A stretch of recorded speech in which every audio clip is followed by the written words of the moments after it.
আমি বলছি যে এই যে মহারাজার উপর যে একটা এরকম হুমকি এসছে, মানে এটা কেন হঠাৎ করে কখন তোমরা জানতে পারলে? কি হয়েছিল বিষয়টা? লাস্ট 6 months এর একটা চিঠি আসছিল, আর চিঠি রিসিভ করার পর আমার টেবিলেই দেয়। তো আমি আগে যখন 2-3 মাস 4 মাস আগে যখন একবার করেছিলাম, সেরকম কিছুই ছিল না। মানে আউট অফ জেলেসি কেউ কিছু লিখেছিল, পাগলের মতন কি লিখেছিল, কিছু মাথা মুখে খুঁজে যাচ্ছিলাম, মানে তো আমি ছিঁড়ে ফেলে দিই, পুরোটা পড়িও নি। তো কালকে আবার সেম লেটার এসেছে ডোনা ম্যাডামের নামে, ডোনাদি দাদা দুজনের নামে। তো তখন আমি ওয়ান অফ দ্য লেটার খুলি, আগে বলে ডোনাদিরটাই খুললাম। তো খুলে দেখলাম যে প্রথমে থ্রেট, একটা ছোট্ট থ্রেট, মানে লেটারের উপরে ছোট্ট একটা থ্রেট মেসেজ ছিল যে লাইক দেখে নেবো, বুঝে নেবো, এলিমিনেট করে দেবো।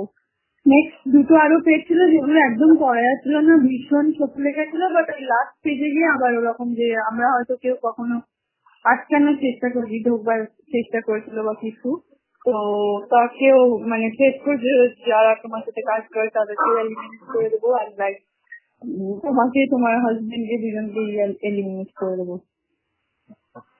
বলছি এর এগেনস্টে তোমরা তো কিছু স্টেপ নিয়েছো নিশ্চয়ই, মানে মহারাজা তো কিছু স্টেপ নিয়েছেন তো নিশ্চয়ই? হ্যাঁ, আমরা ডিরেক্টর অফ সিকিউরিটিকে ইমিডিয়েটলি জানিয়েছি, কারণ যারা তো বাই কাস্ট ক্যাটাগরি, তো জানাতে হয় আমাদেরকে। তো ওনাদেরকে আমরা ইমিডিয়েট জানিয়েছি। আইপিএস দেবস্মিতা ম্যাডাম, ইন্টেলিজেন্সে বোধহয় উনি রয়েছেন, উনি ইমিডিয়েটলি ওনার সাথে কন্ট্যাক্ট করতে বলা হয়। ওনাকে জানানোর পর উনি ইমিডিয়েটলি স্টেপ নেয় আর আমাদেরকে একটা জেনারেল ডায়েরি করতে বলে। তো they are very serious about it. ওনারা বলেন যে দেখুন, এটা হয়তো কেউ প্র্যাঙ্কও করতে পারে, আবার কেউ প্র্যাঙ্ক নাও করতে পারে, সিরিয়াসলিও হতে পারে। তো এরকম তো এরকম যখন থ্রেট এসছে সেটাকে সবসময় সিরিয়াসলি ট্রিট করা উচিত। বেটার আপনারা এক্ষুনি যত তাড়াতাড়ি হয় একটা জিডি করে রাখুন, তারপর like we will take the action, necessary action. তারপর আমরা জিডি করতে যাই। তো জিডি করে দেওয়ার সাথে সাথে ওনারা যখন আমি লেটারটা লিখে নিয়ে যাই, লেটারটা দেখার সাথে সাথে থানা থেকেই তখনই ওই একটা নাম্বার যে আর কি সেন্ডার, ও একটা নাম্বার আর কি ওখানে লিখে রেখেছি। মানে অ্যাড্রেসটা ভুল দিয়েছিল, সবকিছুই ভুল দিয়েছিল, কিন্তু নাম্বারটা সামাও ভুল দিতে পারেনি। হয়তো যেখান থেকে ও পোস্ট করছিল ওরা হয়তো ইনসিস্ট করেছে নাম্বার দিতে বা কিছু, ওদিকে ফেলেছে। ওই নাম্বার দেখে ওরা ট্র্যাক করেন, পুলিশ যিনি অফিসার ছিলেন ইনচার্জ, তখনই ওনারা আমাদের সামনে ট্র্যাক করে বলেন যে 42 কিলোমিটার আমাদের থেকে দূরে ছিল, মানে যে করেছে। আচ্ছা, মানে তারা কি ধরা পড়েছে কি কিছু জানতে পেরেছেন? এখন অব্দি আমি কন্ট্যাক্ট করিনি পুলিশের সাথে, আশা করছি ধরা পড়েই যাবে। ওনারা ভেরি কনফিডেন্ট, ওনারা বলছিলেন যে আমরা আজ রাতের মধ্যেই বা কাল সকালের মধ্যেই ফিডব্যাক করে নেব।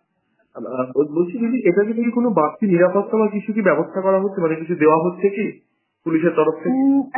এখনো কিছু শুনিনি, আমি জানি না যে এটা মানে এখনো কিছু শুনিনি আমরা। তো দেখা যাক যে যদি যদি ম্যাটারটা সিরিয়াস হয়, যদি কেউ মানে সিরিয়াসলি ক্ষতি করতে চায়, তাহলে নিশ্চয়ই হয়তো বাড়তি নিরাপত্তা বা কিছু ভাববে। আর যদি কেউ বদমাইশি করে প্র্যাঙ্ক করে থাকে বা কেউ কাউকে দিয়ে মানে অনেকে এরকম বদমাইশি করতেই পারে, করে জেনারেলি করে অনেক সময়। তো কার মাথায় কি চলে তখন তো বোঝা ইজ ভেরি ডিফিকাল্ট। তো যদি ইয়ার্কি না মেরে থাকে তাহলে নিশ্চয়ই টেক অ্যাকশন।